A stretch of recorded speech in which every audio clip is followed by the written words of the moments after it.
"Ma'am, that VIP seat isn't for people like you."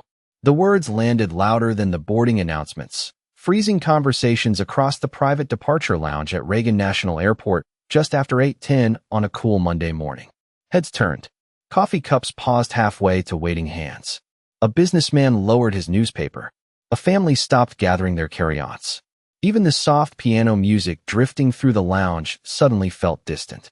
The woman standing beside the window never flinched. Naomi Brooks, 44 years old, wore dark jeans, clean white sneakers, and a charcoal sweater beneath a lightweight black jacket. No designer handbag, no glittering jewelry, no entourage.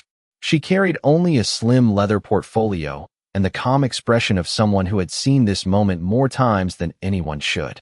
She looked toward the leather chair displaying the small brass plaque reserved for Executive Platinum VIP guests. Her boarding pass clearly listed the seat assignment and lounge privileges. Before she could respond, a sharply dressed white passenger named Evelyn Carter stepped forward, smiling with effortless confidence.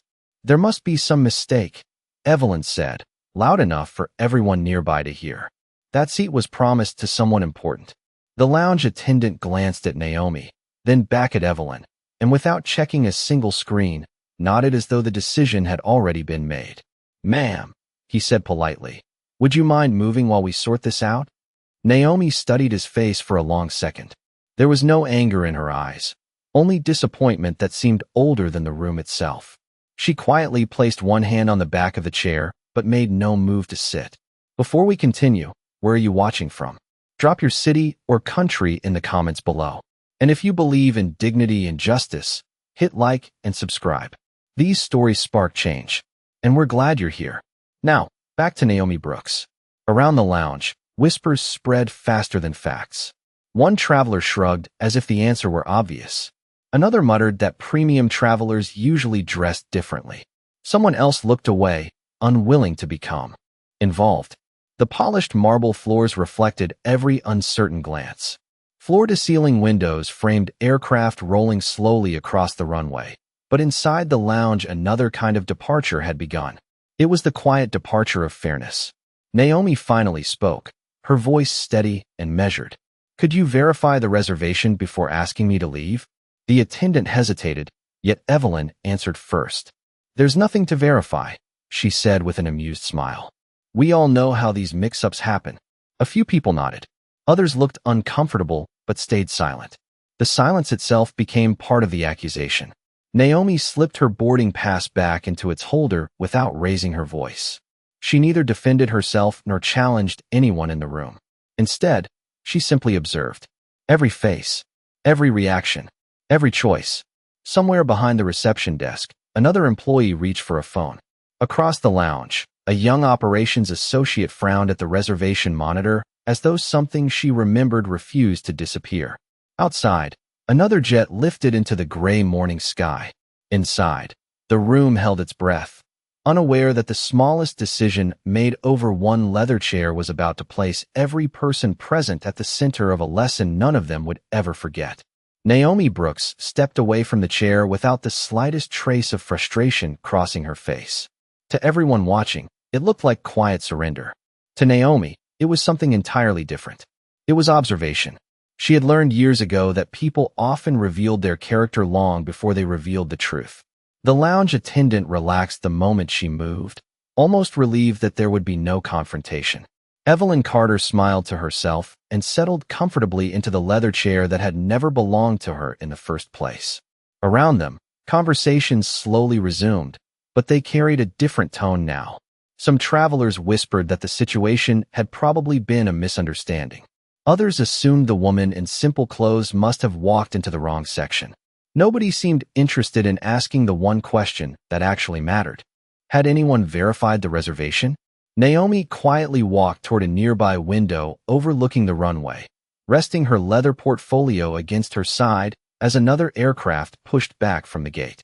She had always loved airports. They were places where strangers made instant judgments before learning a single fact about one another. 22 years earlier, she had stood in another airport wearing an inexpensive business suit after flying overnight to pitch the first investors willing to hear her ideas. A gate agent had mistaken her for someone waiting to clean the lounge after closing. She still remembered the embarrassment on the employee's face after discovering she was the keynote speaker for the investment summit. That memory had never made her bitter. It had made her curious. Why were appearances still writing stories before people opened their mouths? Success had answered many financial questions in Naomi's life, but it had never erased that one. As her companies grew, she developed an unusual personal habit. Several times each year she traveled without assistance, luxury brands, or executive escorts. She wanted to experience the customer journey exactly as everyone else did. Reports filled with impressive statistics could measure efficiency, but they could never measure dignity. That required showing up unannounced and watching ordinary moments unfold naturally. The airport lounge had become another quiet test. A supervisor wearing a navy blazer appeared from a hallway behind the reception desk. His name badge read Richard Collins. He approached with measured confidence, holding a tablet that remained dark because he had not even opened the reservation system. "Good morning, ma'am," he said with practiced professionalism. "I understand there has been some confusion regarding seating privileges." Naomi nodded politely. There could be. Checking the reservation would clear it up. Richard offered a courteous smile that never reached his eyes. Sometimes guests accidentally misunderstand the benefits attached to their tickets. Naomi looked directly at him. Sometimes employees misunderstand them too. The words were calm, almost conversational, but they lingered in the air longer than either of them expected. Richard folded his hands instead of activating the tablet. "May I see additional identification and proof of executive membership?" Naomi reached into her jacket and paused. She noticed Evelyn was never asked for identification. No membership verification. No boarding confirmation. Nothing at all. One request required evidence. The other required only confidence. Across the reception area, a young operations associate named Olivia Sanders glanced between the reservation monitor and Naomi. Something about the passenger's name tugged at her memory, but before she could speak, another boarding announcement echoed through the lounge. The room continued moving as though everything were perfectly normal, while Naomi quietly realized the real examination had only just begun. Richard Collins accepted Naomi Brooks's identification card with two careful fingers, studying it far longer than necessary before handing it back without saying a word. His tablet remained dark in his hand. He still had not checked the reservation system. Instead, he looked toward Evelyn Carter with an approving smile that seemed effortless. "Thank you for your patience, Miss Carter," he said. "We should have this inconvenience resolved shortly." Naomi noticed every detail. The courtesy, the assumption, the invisible line dividing one passenger from another before any facts had entered the conversation. She folded her identification and slipped it back into her portfolio. "Is there a reason my reservation has not been verified yet?" she asked quietly. Richard answered with polished confidence. "We are simply following standard procedure." Naomi glanced toward Evelyn. Is she also being asked to verify her eligibility? The supervisor hesitated for only a fraction of a second before replying. There has been no question regarding her access. The words settled over the lounge like a heavy curtain. Several nearby travelers exchanged uncertain looks. One elderly man lowered his coffee cup and frowned. A young couple sitting near the charging stations whispered to one another. They were beginning to notice that only one passenger was being asked, to prove she belonged.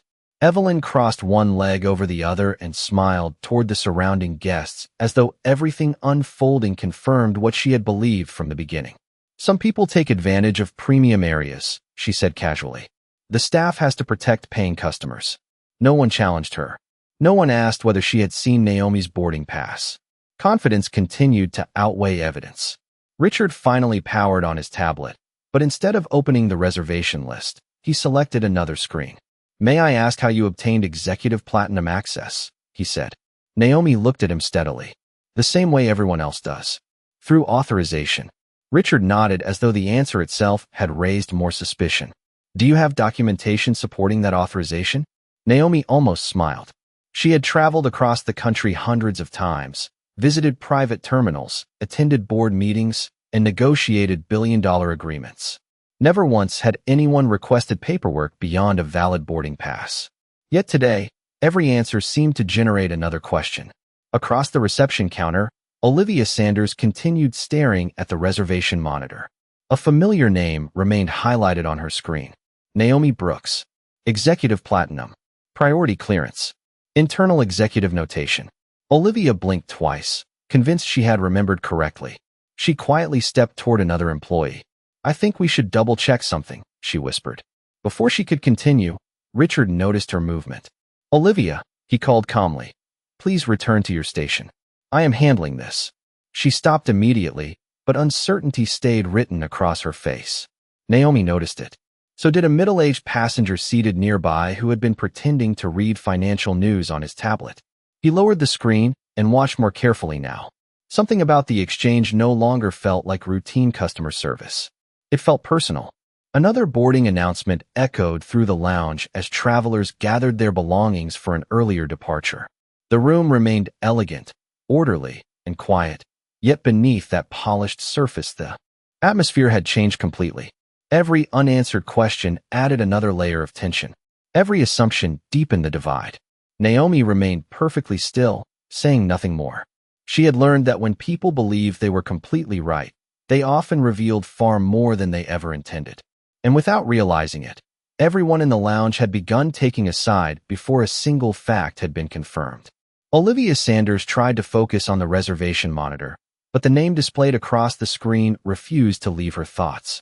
She had seen it during executive training only 3 weeks earlier when corporate reviewed passengers whose travel preferences required special handling. Naomi Brooks. Executive Platinum. Permanent Priority Authorization. Internal Executive Clearance. Olivia looked up from the monitor toward the woman standing quietly beside the windows. Everything matched. The name, the boarding information, the authorization code. Only the treatment did not. She took a slow breath and walked toward Richard Collins with careful steps, hoping to avoid embarrassing anyone. "Sir," she said softly enough that only he could hear, "I think we should verify her reservation before we continue." Richard barely glanced at her. "I already know what I am doing, Olivia." She hesitated. "I understand, but the system is showing executive priority." Richard's expression hardened without raising his voice. "Return to your station." Olivia remained standing for another second. "I really believe we should look again." Richard turned fully toward her this time. "That is enough." His words were calm, but the message was unmistakable. The conversation was over. Olivia slowly stepped back, yet she could not ignore what she had seen. Naomi noticed the exchange from across the lounge. Their eyes met briefly. Olivia offered the smallest nod, almost an apology without words. Naomi answered with the faintest smile, one that carried reassurance instead of frustration. She understood exactly how difficult it could be for someone early in a career to speak against authority. Nearby, a passenger named Michael Bennett had been answering emails on his laptop until the growing tension drew his attention away from the screen. He closed the computer and quietly observed the room. He had spent 20 years leading compliance audits for major corporations. Experience had taught him that genuine procedures always began with facts. This situation seemed to begin with assumptions. Another traveler, a retired school principal named Linda Hayes, leaned toward him and whispered, "Has anyone actually checked her reservation?" Michael slowly shook his head. "Not that I have seen." The question spread through the lounge more quickly than any announcement over the speakers. Travelers who had remained silent moments earlier now watched with growing concern. Some looked toward Naomi. Others looked toward Richard. The polished confidence that had filled the room only minutes before was beginning to crack beneath simple curiosity. Evelyn Carter noticed the shifting mood and quickly spoke up. "There is no reason to delay boarding over one misunderstanding," she said with an easy laugh. "The staff is simply protecting the premium experience." Her words sounded polished, yet they no longer carried the same certainty. Too many people had started asking quiet questions. Richard cleared his throat and addressed Naomi again. "Ma'am, until additional verification is completed, I must ask that you remain away from the executive seating area." Naomi folded her hands around the handle of her portfolio. "I have remained exactly where your staff asked me to stand," she replied. "The only thing still waiting is the verification itself. No accusation, no raised voice, only an undeniable truth." Richard looked briefly toward the dark tablet still resting in his hand. The reservation system remained unopened. Olivia watched that single detail with growing disbelief. The answer had been available the entire time. No one with the authority to end the misunderstanding had chosen to see it. Outside the glass walls, another aircraft lifted into the morning sky, climbing higher with quiet confidence. Inside the lounge, something equally important had begun to rise. It was not anger. It was awareness. One person had finally spoken. A few others had started paying attention. And once ordinary people begin noticing the difference between policy and prejudice, silence becomes much harder to maintain. The atmosphere inside the lounge shifted almost imperceptibly, like the pressure before a summer storm. Nobody was speaking loudly anymore, yet nobody was truly relaxed either. Richard Collins finally placed his tablet on the reception counter without opening the reservation screen. Instead, he reached for the desk phone. "Airport security," he said calmly. "I would appreciate a courtesy presence in the executive lounge." The words echoed farther than he intended. Several passengers immediately exchanged uneasy glances. Naomi Brooks remained exactly where she had been standing, her posture composed, her expression unchanged. She did not ask why security had been called. She already knew. Sometimes authority preferred another uniform over another fact. Evelyn Carter folded her arms with quiet satisfaction. "That seems appropriate," she remarked. "Premium areas exist for a reason." Naomi slowly turned toward her. "They certainly do," she answered. "The question is whether those reasons are being honored today." Evelyn offered no reply. Across the room, Olivia Sanders looked down at the reservation monitor once again. The executive authorization remained clearly visible. Every passing second made the silence around that screen feel heavier. Michael Bennett closed the last open application on his laptop and stood from his chair. He did not interfere, but he moved closer, unwilling to pretend he had not witnessed what had unfolded. Linda Hayes joined him without saying a word. Others quietly followed until several travelers found themselves standing rather than sitting, watching not because they wanted conflict, but because something inside them insisted that fairness deserved at least one witness. Naomi looked through the tall windows toward the runway, and for a brief moment another airport returned to her memory. She was 23 years old, carrying a single garment bag and a folder filled with business proposals she had spent months preparing. Her connecting flight had been delayed, and she entered a quiet airline club after, purchasing a legitimate day pass with nearly every dollar she could spare. Before she even reached the reception desk, an employee assumed she had wandered into the wrong place and politely suggested the public seating area downstairs. She had shown her pass. The employee looked at it twice, then asked whether it really belonged to her. Around her, several travelers stared without saying anything. She remembered leaving that lounge with her shoulders straight, promising herself that success would never become permission to forget how that moment felt. Years later, she could purchase almost anything money could buy, yet dignity had never carried a price tag. That memory dissolved as another boarding announcement pulled her back into the present. Richard approached once more. "Ma'am," he said, "until security arrives, I ask that you remain available." Naomi nodded politely. "I have not attempted to leave." "Thank you for your cooperation," he replied. She looked directly into his eyes. "I have cooperated from the beginning." Cooperation has never been the missing part of this conversation. Richard looked away first. The sentence lingered over the polished marble floor long after it was spoken. Olivia lowered her gaze, wishing someone with authority would simply press the confirmation button waiting on the screen in front of her. Outside, another aircraft climbed into the bright morning sky with effortless certainty. Inside the lounge, everyone could feel that something far larger than one reserved chair had reached its breaking point. The room was no longer deciding where one passenger belonged. It was quietly revealing where every person present stood when fairness required more than comfortable silence. The quiet footsteps of two airport security officers echoed across the polished floor, but they stopped several feet away from Naomi Brooks instead of surrounding her. Their supervisor, Daniel Mercer, removed his cap and looked first at Richard Collins before looking at Naomi. "Good morning," he said evenly.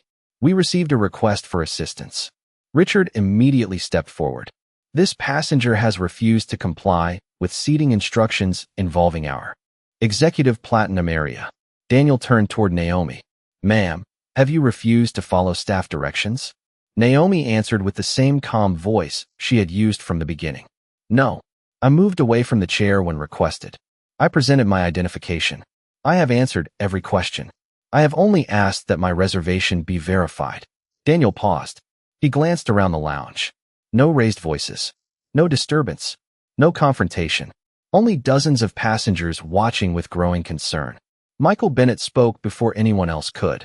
She is telling you exactly what happened. Linda Hayes nodded beside him. Nobody has checked her reservation yet. The words shifted the atmosphere once again. Daniel looked back toward Richard. Has the reservation been verified? Richard hesitated just long enough for the answer to become obvious. We are still reviewing the situation. Olivia Sanders lowered her eyes. She knew that was not true. The information had been sitting on the reservation screen from the very beginning. Naomi quietly reached into her jacket and removed her phone. There was no dramatic movement. No angry gesture. She unlocked the screen, scrolled through a short list of contacts, and selected one name. The call connected almost instantly. Good morning, Ms. Brooks, a composed voice answered. Daniel, Naomi said softly. Please activate executive protocol. The voice on the other end did not ask questions. Confirmed. Executive protocol is now active. Shall I initiate level 1 review? Naomi looked across the lounge without changing her expression. Yes. Begin immediately. Understood. The authorization package totals $940 million. Internal notifications will begin in less than 60 seconds. Naomi ended the call and slipped the phone back into her pocket. That was all. No explanation. No announcement. No attempt to impress anyone. Yet one sentence lingered in the silence that followed. $940 million. Evelyn Carter gave a small laugh. Anyone can make a phone call, she said, trying to recover the confidence that had carried her only minutes earlier. Richard forced a polite smile. Exactly. We still need proper verification. Naomi looked at him steadily. You have needed only one verification since this began. Neither Richard nor Evelyn answered. Daniel Mercer folded his arms thoughtfully. His years in airport security had taught him that truly influential people rarely announce themselves. They simply made one phone call, and systems began moving on their own. Around the lounge, passengers exchanged puzzled glances. Some whispered about the amount they had just overheard. Others wondered who Daniel could possibly be. Olivia watched the reservation monitor as a small notification suddenly appeared in the upper corner of the screen. Then another. Then another. The ordinary reservation display briefly refreshed before several internal priority alerts appeared one after another. Olivia's heartbeat quickened. She had never seen those authorization banners before. Richard had not noticed them yet. Evelyn certainly had not. But Olivia understood one thing with complete certainty. Whatever had just begun was far bigger than a disagreement over one chair. The room had been waiting for someone to verify the truth. Instead, the truth had quietly activated itself. Olivia Sanders stared at the reservation monitor as another notification expanded across the screen, replacing the ordinary passenger display with a series of internal authorization banners she had only seen once during executive orientation. Her hands froze above the keyboard. A second alert appeared, followed by a third. The highest level of executive verification had just activated automatically. She looked toward Richard Collins, but he was still focused on Naomi Brooks, completely unaware that the system behind him had already answered every question he had spent the last 20 minutes refusing to ask. Richard, Olivia said carefully, trying to keep her voice steady. I think you need to see this. He sighed impatiently without turning around. Not now, Olivia. Sir, she repeated, louder this time. You really need to see this. The urgency in her voice finally pulled his attention away. He walked behind the reception counter, glanced at the monitor, and immediately stopped moving. The color drained from his face. Across the top of the screen, one line appeared in bold letters. Executive Strategic Partner. Permanent Priority Authorization. Do not delay boarding. A second line followed beneath it. Current Investment Authorization. $940 million. Richard blinked twice as though the system itself had malfunctioned. It had not. Daniel Mercer's radio crackled softly. He listened for several seconds before answering. Confirmed. We understand. His expression changed almost instantly. He stepped toward Naomi and removed his cap once again, this time with unmistakable respect. Ms. Brooks, he said, Corporate operations has requested that we ensure your comfort while their executive response team arrives. The lounge fell completely silent. Even the rolling suitcases and distant boarding announcements seemed to disappear beneath the weight of those words. Evelyn Carter slowly stood from the leather chair she had claimed so confidently only minutes earlier. Executive response team?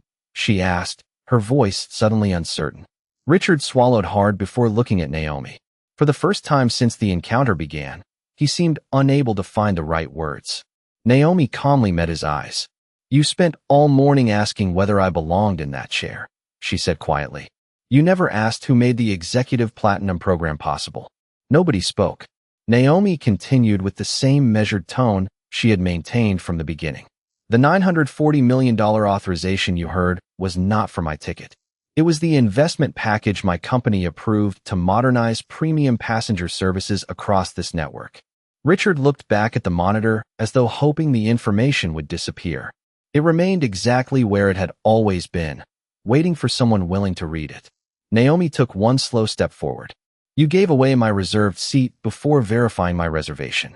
You questioned my access before opening your system. You trusted confidence over evidence. Her eyes moved briefly toward Evelyn before returning to Richard. The problem was never that you did not know who I was. The problem was how easily you decided. Who I could not be. No voice answered her. Around the lounge, passengers who had watched in silence lowered their eyes. Michael Bennett slowly exhaled. Linda Hayes placed one hand over her heart. Olivia stood motionless behind the counter, relieved that the truth no longer depended on her alone. Outside the towering windows, another aircraft lifted smoothly into the bright Washington sky. Inside the lounge, nobody noticed it. Every eye remained fixed on Naomi Brooks, because the room had finally discovered that the most valuable thing standing before them had never been the chair. It had been the quiet dignity of the woman they had underestimated from the very beginning. Richard Collins remained frozen behind the reception counter, unable to look away from the executive authorization glowing across the monitor. Every assumption he had made that morning had just been replaced by documented fact. Before anyone could speak, another notification appeared. Internal Executive Response Team arriving. Estimated arrival, 2 minutes. Olivia Sanders stepped back from the screen, her hands trembling slightly. She had never witnessed a corporate response initiated at this level. Daniel Mercer glanced toward the lounge entrance as 3 professionally dressed executives entered together with purposeful but unhurried steps. Their identification badges displayed the airline's corporate insignia. Leading the group was Executive Vice President Karen Whitfield. The moment she saw Naomi Brooks, she walked directly toward her with genuine respect. Ms. Brooks, Karen said, extending her hand. I apologize that your review uncovered these failures under our responsibility. Naomi shook her hand politely. Thank you for coming so quickly. Karen nodded once before turning toward Richard. Please step away from the service desk. Richard obeyed without argument. His employee access tablet emitted a soft tone before the display locked automatically. He stared at the blank screen in disbelief.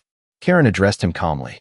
Pending a full internal review, your executive access privileges have been suspended. She turned toward another corporate representative. Please document every interaction beginning with the first customer contact. Olivia quietly forwarded the complete reservation history along with the untouched authorization logs. Every timestamp confirmed the same truth. The reservation had been valid from the very beginning. It had simply never been checked. Evelyn Carter slowly rose from the reserved chair, suddenly unsure where to stand. She looked toward Karen. Surely this is just a misunderstanding. Karen answered professionally without raising her voice. The misunderstanding ended the moment the reservation system was reviewed.